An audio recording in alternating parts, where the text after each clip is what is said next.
अस्सलाम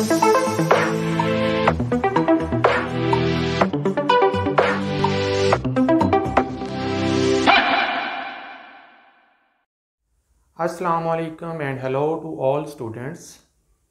उम्मीद है आप सब खैरियत से होंगे।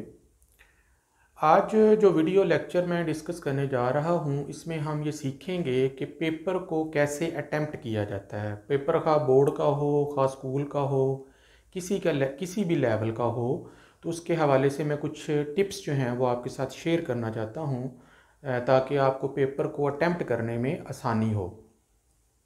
तो आम तौर पर जो मोस्ट इम्पॉर्टेंट पेपर होते हैं वो तो बोर्ड के ही होते हैं, जिसमें यूनिवर्सिटी का भी लेवल भी हो सकता है, कॉलेज लेवल भी हो सकता है, स्कूल लेवल भी हो सकता है, जिसमें मैट्रिकुलेशन है, एफएससी है, बीएससी है। तो ये सब के लिए ही फ़ायदेमंद साबित होगा। तो इसको देखने के लिए, समझने के लिए पूरी वीडियो को ज़रूर देखें और अपने दोस्तों के साथ शेयर भी करें, कमेंट भी करें। तो आइए वीडियो की तरफ चलते हैं। सबसे पहले देखें, कोई भी पेपर हो उसमें जो टाइम मैनेजमेंट है वो कैसे होती है, उसके जो डिफरेंट पोर्शंस होते हैं उन्हें कैसे अटेम्प्ट करना होता है, सॉल्व करना होता है। तो हम स्टेप बाय स्टेप जो है उसको लेकर चलेंगे। तो सबसे पहला पोर्शन जो आम तौर पर हमारे पास पेपर में सामने आता है वो है मल्टीपल चॉइस क्वेश्चंस, जिन्हें MCQs कहा जाता है। MCQs जो हैं ये डिफरेंट लेवल्स में डिफरेंट तादाद में आते हैं। जैसे अगर आप मैट्रिक की बात करें तो उसमें सिर्फ 12 MCQs जो हैं वो पूछे जाते हैं। अगर आप FSC की बात करें तो उसमें 17 MCQs पूछे जाते हैं। इसी तरीके से BSc और BS ऑनर्स के अंदर तादाद जो है वो इंक्रीज़ या डिक्रीज़ हो सकती है। आम तौर पर जो MCQ है वो 1 नंबर का होता है और उसका जो टाइम ड्यूरेशन, आपको मैंने मार्क्स भी लिखा हुआ है कि 1 नंबर का MCQ होता है, या सम टाइम अगर आप बैचलर लेवल पर हैं तो ये हाफ नंबर का भी हो सकता है। और इसके लिए जो टाइम ड्यूरेशन आमतौर पर एक MCQ के लिए होता है वो रफली 1 सेकंड होता है। यानी 1 सेकंड के अंदर अंदर आपने उसको अटैम्प्ट करना होता है, या आपने टिक मार्क करना होता है, या उसके सर्कल जो होते हैं, बबल्स होते हैं, उनको आपने फिल करना होता है। तो अगर आप बबल फिल कर रहे हैं तो उस बात का ख्याल रखिएगा कि जो आपकी इंक है वो बबल के अंदर अंदर रहे, बबल के बाहर नहीं जानी चाहिए।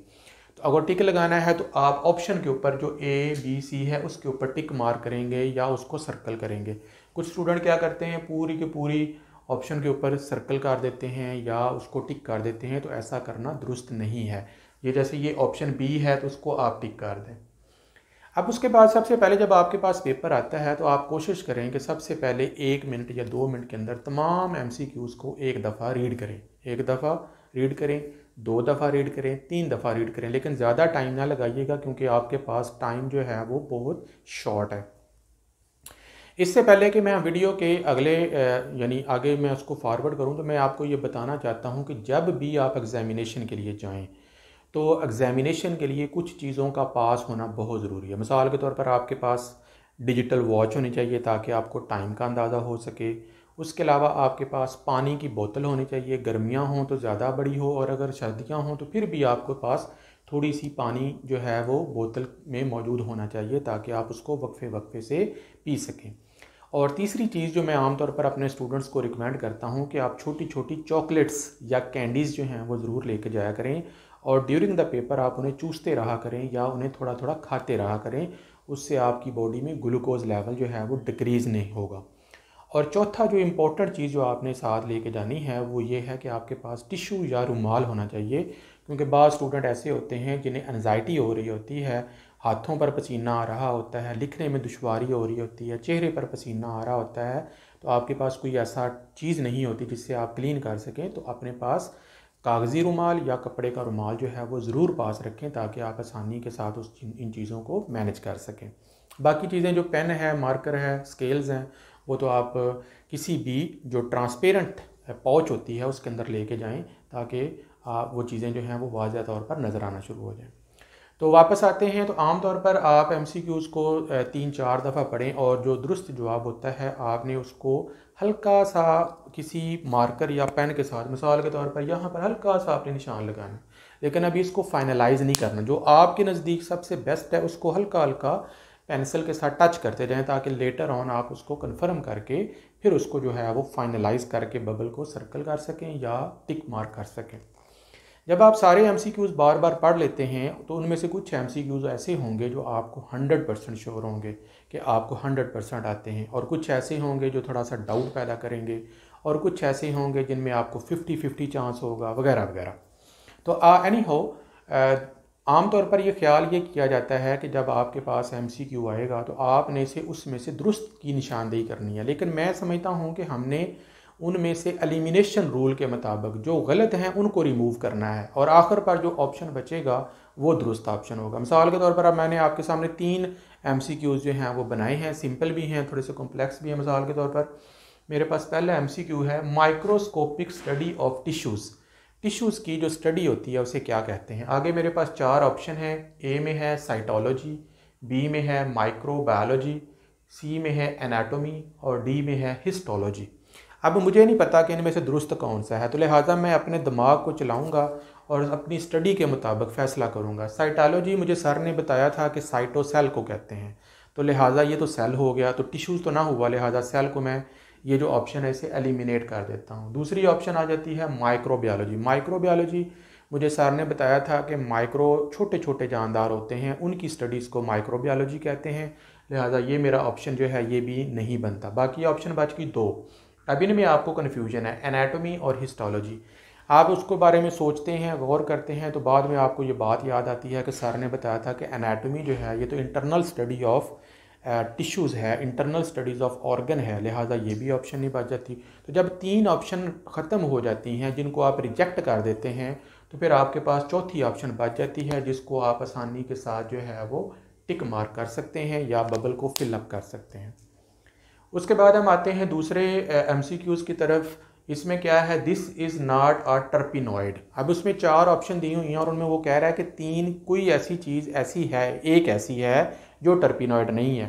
3 चीज़ें ऐसी होंगी जो टर्पीन्स होंगे, टर्पिनॉइड होंगे, जो कि आमतौर पर ग्रुप्स हैं लिपिड्स के।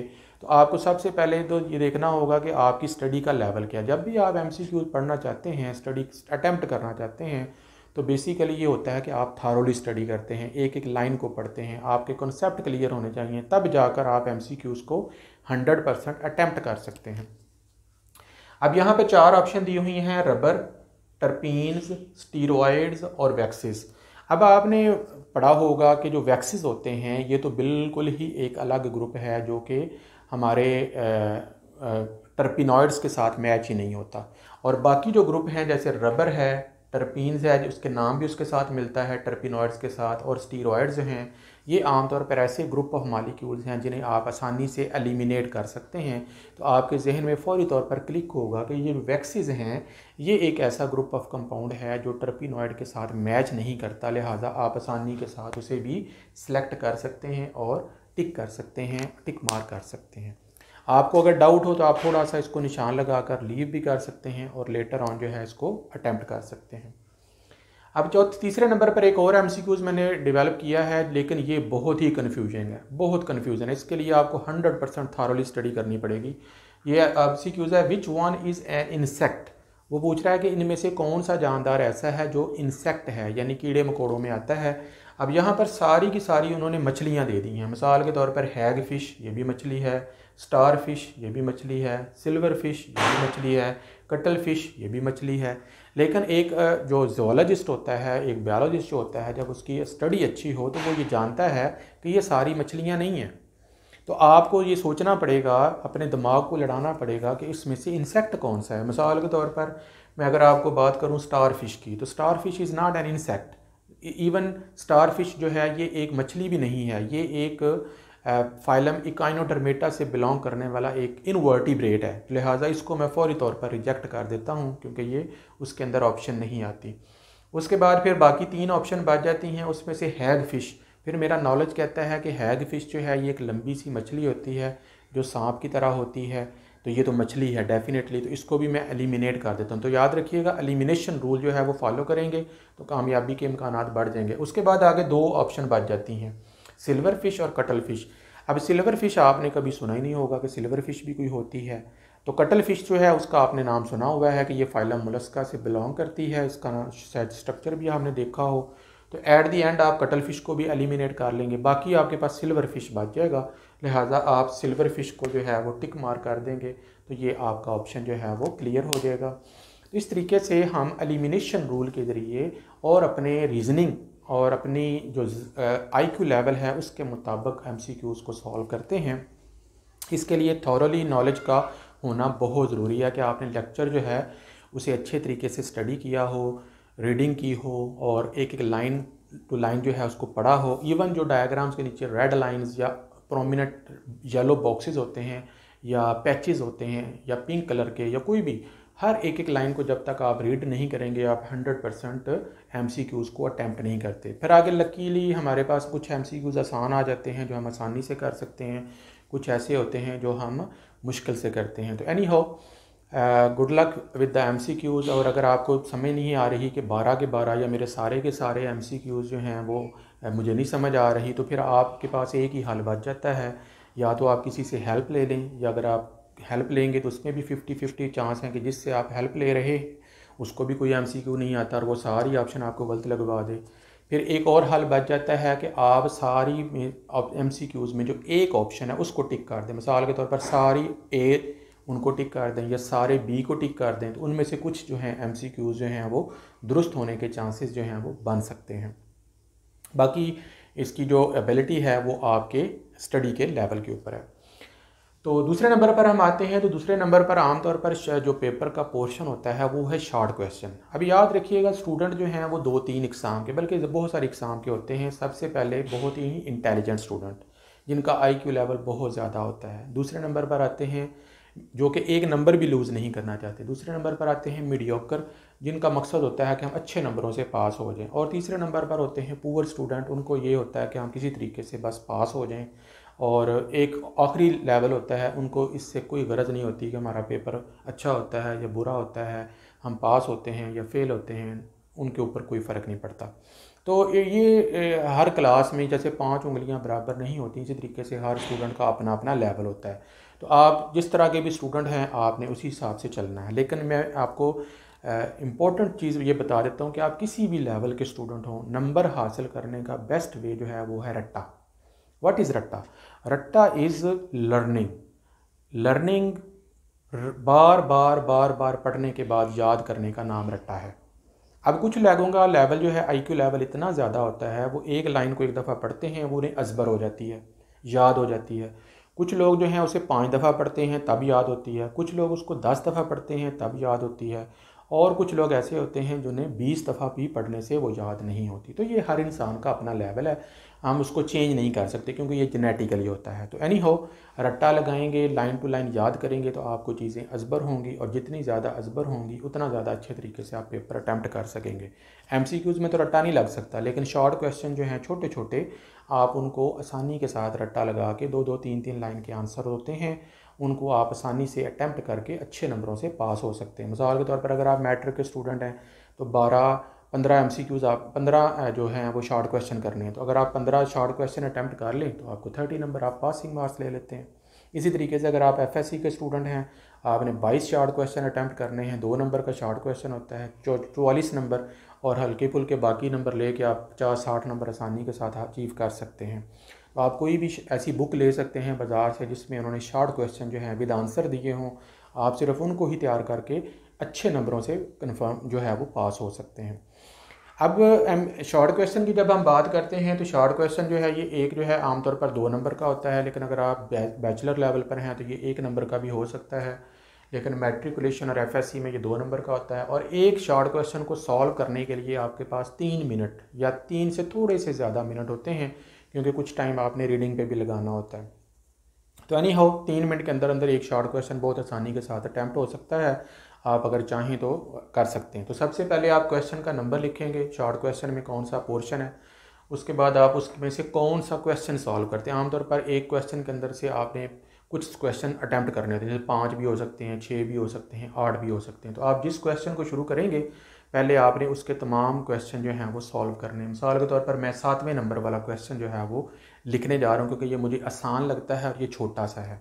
अब ये क्वेश्चन क्या है, व्हाट इज़ लाइथोट्रिप्सी। लाइथोट्रिप्सी क्या है, तो मैंने उसका हेडिंग दे दिया है, नीचे मैंने लाइन डबल लगा दी है, उसके बाद मैं उसका आंसर 2 या 3 में लाइनों में लिख दूंगा व्हाट इज़ लिथोट्रिप्सी। इसमें डायग्राम बनाने की ज़रूरत नहीं है।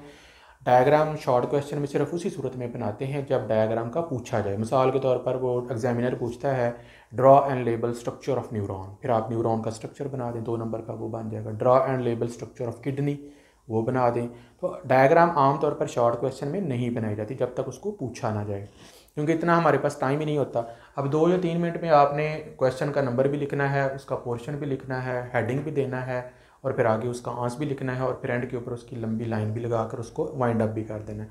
लंबी लाइन लगाना ज़रूरी नहीं है, अगर ना भी लगाएं तो अगला क्वेश्चन जो है वो शुरू हो सकता है, अगला पोर्शन शुरू हो सकता है। इसके अलावा कुछ स्टूडेंट पूछते हैं कि साइड लाइन लगाना ज़रूरी है कि नहीं। अगर आपके पास टाइम है, पेपर शुरू होने से पहले आपको शीट मिल गई है, आंसरिंग शीट मिल गई है, आपके पास टाइम है, तो साइड लाइन लगा लें, खूबसूरती में इजाफा होता है। लेकिन अगर उसका कोई नंबर नहीं है, कोई रूल नहीं है कि आपने लाजमी लगानी है, जस्ट आप वैसे भी पेपर अटैम्प्ट कर सकते हैं, उससे आपके नंबरों पे कोई फ़र्क नहीं पड़ेगा। हाँ, आपने खूबसूरत लिखा है या नहीं लिखा, खूबसूरती का भी कोई नंबर नहीं होता। हाँ, इतना होना चाहिए कि वो पढ़ा लिखा जा सके। अदरवाइज़ खूबसूरती या बैड हैंड राइटिंग या गुड हैंड राइटिंग का कोई नंबर नहीं होता। आपका लिखा हुआ जो है वो पढ़ा जाना चाहिए और वो सही होना चाहिए, उस बुनियाद के ऊपर आपको नंबर मिलेंगे। बाज़ क्वेश्चन होते हैं जैसे डिफ़ाइन है, सिर्फ डेफिनेशन लिख दें। बाज़ क्वेश्चन ऐसे होते हैं व्हाट इज़ पूछा जाता है, व्हाट इज़ लिथोट्रिप्सी। बाज़ दफ़ा सिर्फ पूछा जाता है what are the causes, what are the symptom. तो क्वेश्चन को देखें कि वो पूछ क्या रहा है, तो जो पूछा जा रहा है सिर्फ उसी को लिखना। ये नहीं होता कि आगे से लेकर पीछे तक लंबा लॉन्ग क्वेश्चन लिख दें, इससे आपका टाइम वेस्ट हो जाएगा और आपका पेपर कभी भी अटैम्प्ट नहीं हो पाएगा। टू दी पॉइंट आंसर लिखें, जो पूछा गया है उसका जवाब दें। तो आगे फिर मुख्तलिफ इक़साम के क्वेश्चन आते हैं, जस्टिफिकेशन के भी आते हैं, एक्सप्लेनेशन के भी आते हैं, डेफिनेशन के भी आते हैं। मुख्तलिफ कैटेगरीज़ के शॉर्ट क्वेश्चन हो सकते हैं। आप उन क्वेश्चन में से वो चूज़ करें जो आप सबसे छोटे हों, जो सबसे आसान हों और जो आपकी गिरफ्त के अंदर हैं। लंबे क्वेश्चन को ना छेड़ें, मुश्किल क्वेश्चन को ना छेड़ें। एक और ख़ास बात जो है वो एक शॉर्ट क्वेश्चन आता है डिफ्रेंशिएट का। अब मैं क्वेश्चन नंबर 3 में जा रहा हूँ, तो मैंने सबसे पहले क्वेश्चन नंबर 2 में से आपने जो क्वेश्चन थे वो मैंने अटैम्प्ट कर दिए हैं, लेकिन मैंने एंड के ऊपर 1 या 2 शॉर्ट क्वेश्चन की जगह छोड़ दी है। आप भी छोड़ सकते हैं। हो सकता है मुझे एट दी एंड को टाइम मिल जाए तो मैं एक एक्स्ट्रा शॉर्ट क्वेश्चन कर लूँ, लेकिन साथ में एक्स्ट्रा लिखूँगा, ताकि अगर मेरा कोई शॉर्ट क्वेश्चन बाय मिस्टेक गलत हो जाता है तो उसके नंबर उसमें एडजस्ट हो सकें। लेकिन उसको फ़ौरन ना करें, एट दी एंड करें, अदरवाइज़ आपका पूरा पेपर डिस्टर्ब हो जाएगा। उसके बाद फिर मैं दूसरे क्वेश्चन नंबर 3 के ऊपर आ गया हूँ। इसमें से मैंने क्वेश्चन नंबर 9 चूज़ किया। ये क्वेश्चन है what is the difference between phytoplankton and जूप्लैंक्टन। Difference हमेशा जब भी आए आपने लाइन लगानी है। लाइन लगाने के बाद आपने उन दोनों चीज़ों में जो डिफरेंस है उसके कम से कम 4 पॉइंट लिखने हैं। अगर आपको 4 नहीं मिलते, 3 मिल जाए 3 लिख दें, 3 नहीं मिलते 2 मिलते हैं 2 लिख दें, और अगर आपको बिलफर्ज कुछ भी नहीं मिलता तो 1 मिल रहा है तो 1 ही लिख दें। लेकिन कोशिश ये करनी चाहिए कि हम उसको 3 या 4 पॉइंट्स में लिखें, ताकि आपको पूरे के पूरे नंबर मिल जाएं। डायग्राम बनाने की ज़रूरत नहीं है। इस पोर्शन में भी आप अपने जो क्वेश्चन हैं उनको लिखने के बाद एंड के ऊपर थोड़ी सी जगह छोड़ दें, 1 या 2 शॉर्ट क्वेश्चन की। एट दी एंड अगर हमारे पास टाइम मिला तो हम वापस आकर इस पोर्शन में भी 1 या 2 MCQ शॉर्ट क्वेश्चन जो है एक्स्ट्रा अटैम्प्ट कर देंगे कि अगर हमारा शॉर्ट क्वेश्चन को गलत हो जाए तो वो हम उसको पूरा कर सकें। अब शॉर्ट क्वेश्चन जो है इसकी सिंपल रूल है रट्टा, बस और कोई नहीं। कॉन्सेप्ट आपका होना चाहिए, मैं नहीं कहता कि नहीं होना चाहिए, लेकिन याद करने का तरीका क्या है, रट्टा लगाएं। 2-3 जैसे कुरान पाक आप हिफ़्ज़ करते हैं, सूरह इखलास आपने हिफ़्ज़ करनी है, सूरह नास हिफ़्ज़ करनी है। या हाफिज़ कुरान क्या करता है, बार बार बार बार उस चीज़ को पढ़ता है। तो हम लोग थोड़े से जो है ना वो सुस्त मजाज होते हैं, हम कुछ करना नहीं चाहते। हम चाहते हैं कि एक दफ़ा हमने पढ़ लिया अब हमें याद। ऐसा नहीं होता, हमें चीज़ें भूल जाती हैं, फिर याद करनी पड़ती हैं, फिर भूल जाती हैं, फिर याद करनी पड़ती हैं, जिसे हम रिवीजन कहते हैं। इसलिए तो हम आपसे बार बार बार बार टेस्ट लेते हैं। टेस्ट सेशन होता है हर चैप्टर वाइज, फिर हाफ बुक वाइज, फिर बुक वाइज, ताकि आपको चीज़ें बार बार असबर हो जाएं और आपके जहन में वो नक्श हो जाए, ताकि आप पेपर को अटैम्प्ट करने में आपको बहुत आसानी महसूस हो। तो याद रखिएगा, कामयाबी का एक ही रास्ता है, मेहनत, और बहुत मेहनत और अच्छे तरीके से मेहनत जो सही तरीके से हो। और साथ आपकी जो स्टडी है वो स्मार्ट होनी चाहिए। ये नहीं होना चाहिए कि आप अन्नेवाह हर चीज़ याद करते जाएँ, लेकिन वो आपको बाद में इनमें से कुछ भी ना आए। तो थोड़ा सा टेक्निकल होकर जो है आप इसको लेकर चलें। अब हम आते हैं आखिरी पोर्शन की तरफ। आखिरी पोर्शन में आमतौर पर लॉन्ग क्वेश्चन पूछा जाता है। लॉन्ग पोर्शन में 3 या 2 क्वेश्चन अटैम्प्ट करने होते हैं। हर क्वेश्चन के 2-2 पार्ट होते हैं जो कि इक्वल नंबर में डिवाइड होते हैं, जैसे 4 और 4 या 5 और 4, या डिपेंड करता है आपकी क्लास के ऊपर। आमतौर पर मार्क्स जो हैं इसके 4 होते हैं और एक क्वेश्चन लॉन्ग क्वेश्चन के एक पार्ट को अटैम्प्ट करने का आपके पास जो टाइम है वो मैंने जो कैलकुलेट किया वो तकरीबन 13 मिनट होता है। थोड़ा सा ज़्यादा होता है लेकिन मैं 13 मिनट लेता हूँ। अब 13 मिनट्स टाइम्स के अंदर आपके पास आपने पूरा लॉन्ग क्वेश्चन लिखना भी होता है, उसके साथ अगर डायग्राम है, बायोलॉजी में आपको पता डायग्राम होती है वो बनानी ज़रूरी होती है। सबसे पहले हम क्वेश्चन का नंबर लिखेंगे, नए पेज से आप पोर्शन स्टार्ट करें, क्वेश्चन का नंबर दें, उसका पोर्शन लिखें, ए है पार्ट है कि बी पार्ट है। अगर उसकी हेडिंग बन रही है तो उसके आगे हेडिंग लिख दें, जैसे मैंने यहाँ पे बनाया स्ट्रक्चर ऑफ किडनी। उसके बाद फिर मैं आगे लॉन्ग क्वेश्चन जो है वो लिखना शुरू कर दूँगा। जब मैं आधा लॉन्ग क्वेश्चन लिखूँगा तो कोशिश करें कि बहुत ज़्यादा हेडिंग ना बनाएं, क्योंकि हेडिंग बनाने से टाइम वेस्ट होता है। और आप बहुत सा मार्केट में बुक्स आई हुई हैं, की बुक्स हैं, वो हेडिंग पे हेडिंग हेडिंग पे हेडिंग बनाई जा रही हैं और आपका टाइम वेस्ट। मार्कर निकालो, पेन निकालो, मार्कर निकालो, पेन निकालो, नहीं, जैसे बुक में लिखा है आप वैसे भी लिख सकते हैं। अब अगर आप बुक में पढ़ते हैं कोई भी टॉपिक तो उसमें से कुछ वर्ड्स ऐसे होते हैं जो उन्होंने प्रोमिनेंट या हाईलाइट करके लिखे हुए हैं। तो एक लॉन्ग क्वेश्चन के अंदर आप 4 या 5 या जितने बुक में हैं उतने वर्ड्स को मार्कर के साथ हाईलाइट कर सकते हैं, लेकिन ये नहीं कि हर दूसरा लफ्ज़ हाईलाइट, हर तीसरा लफ्ज़ हाईलाइट। ऐसा इंप्रेशन जो है वो बिल्कुल गलत पड़ता है और उससे नंबर जो हैं वो मुतासर होते हैं और आपका टाइम बहुत ज़्यादा वेस्ट होता है।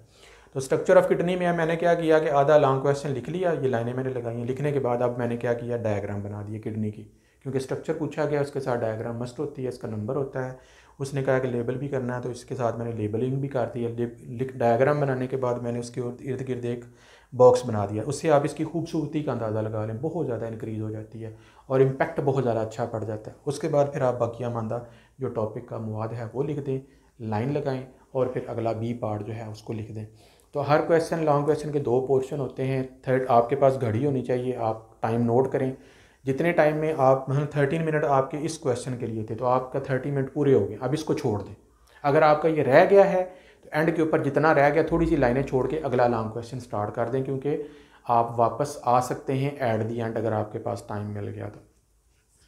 अब टाइम मैनेजमेंट का जो इशू होता है वो आम तौर पर उन स्टूडेंट्स के लिए होता है जो बहुत एक्सीलेंट होते हैं, जिन्होंने मेडिकल के लिए अटेम्प्ट करना होता है और जिन्होंने फुल नंबर लेने होते हैं। मैं अक्सर अपने स्टूडेंट्स को कहता हूँ कि मैथ में नंबर काट सकते हैं, फिज़िक्स केमिस्ट्री में काट सकते हैं, लेकिन आप बायो में आराम से पूरे नंबर ले सकते हैं। और मेरी बहुत सारे स्टूडेंट्स हैं अल्हम्दुलिल्लाह जिन्होंने पूरे के पूरे नंबर बायो में लिए हैं। और तरीकाकार सिर्फ ये है टाइम मैनेजमेंट और क्वेश्चन को सही तरीके से अटैम्प्ट करना।